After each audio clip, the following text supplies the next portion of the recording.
Thank you, Michael.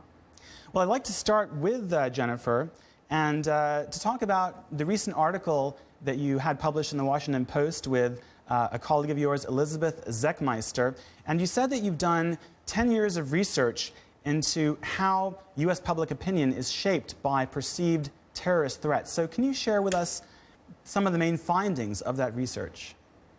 Sure, I'm happy to do so. And so in a lot of our research, we argue that whenever terrorism is salient, and certainly when you have a recent terrorist attack, but even when terrorism is covered more in the news, people experience a host of negative emotions and really want to try to cope with the anxiety that's raised in that context. And so what we find is that people often, they want to circle the wagons. So they come to see groups in terms of in-groups and out-groups. So they become kind of, more supportive of people they perceive as part of their group. And then they come to have more negative attitudes towards out-groups, such as immigrants. So in a lot of our work, we found that whenever terrorism was salient, people were less supportive of immigrants in general, less supportive of more progressive immigration policies.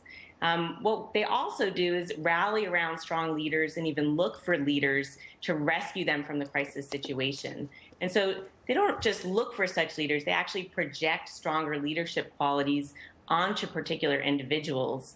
And we find that the leader who's usually most advantaged in these contexts are Republicans, in part because that party is perceived as stronger on national security. And we also usually find that male politicians are also advantaged. And then the final thing that we often find is that people come to have preferences certainly to protect the homeland. So they really want to, kind of make sure the homeland is secure. And so I think that certainly links up to the current Syrian refugee crisis. But they also, want to engage the enemy.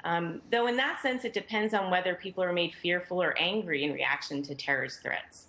If they're very fearful, they may be a little hesitant to engage the enemy too much abroad. But if they're very angry, they'll be more supportive of more hawkish foreign policies. Yes, you mentioned Republicans there, and I want to bring in Jim Malone here. Republicans have been among the most vocal about the Syrian refugee issue. Why has this become such a big, hotly contested issue in the U.S. politically? Well, Michael, I think in the wake of the Paris attacks, the whole election campaign here in the United States for president next year has basically been reset.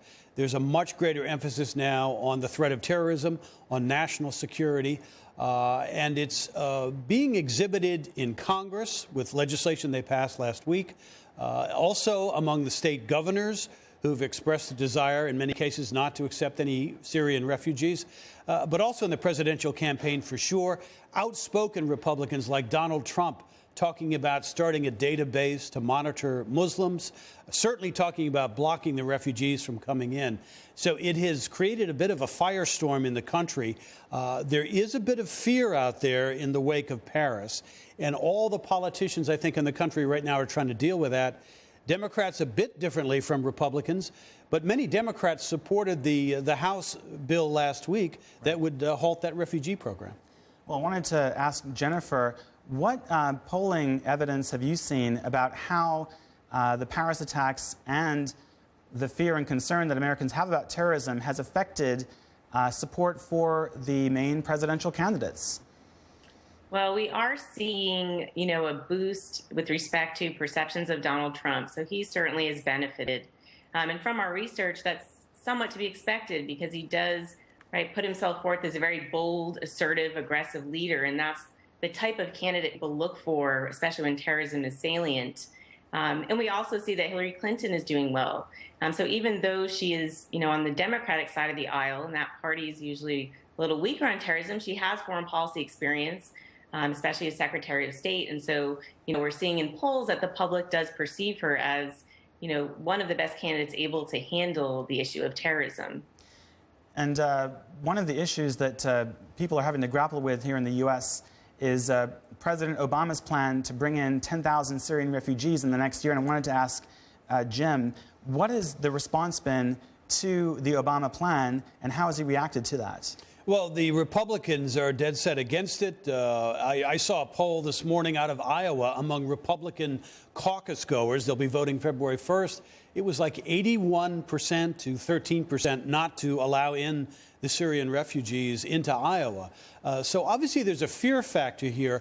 Our other guest mentioned Hillary Clinton. She's taken a different tone. She wants to be very tough on ISIS, but also says it's destructive for the United States to be keeping people out and to use the kind of divisive rhetoric we've seen from Donald Trump. And a lot of Democrats believe in the general election, some of this harsh rhetoric from Trump or Ben Carson may come back to haunt the Republicans. But right now, because of the fear factor, that rhetoric is playing well, and we see Trump actually continuing to lead in the Republican polls. Thanks, Jim. We'll see if that trend continues. Well, we'd like to thank Jim and Jennifer for your contributions. We're going to take a short break now, actually, but when we come back, we will speak with two people on the front lines of this debate over Syrian refugees in the States.